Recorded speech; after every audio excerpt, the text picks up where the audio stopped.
Hello guys, welcome to our channel. Today I am going to show you how to make all Facebook posts private. Okay, so let's get started. Then first of all click on Facebook app. Okay, tap on menu option, scroll down, click on settings,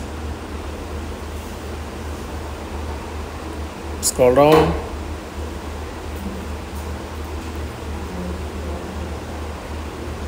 click on activity log. Okay, tap on public post. Just wait few seconds. Click on filter option, tap on audience. Okay,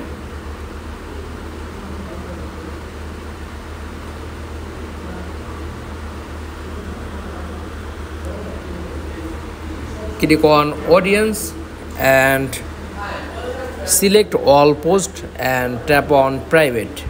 That's all. Thanks for watching. Please like, comments and subscribe. Thank you.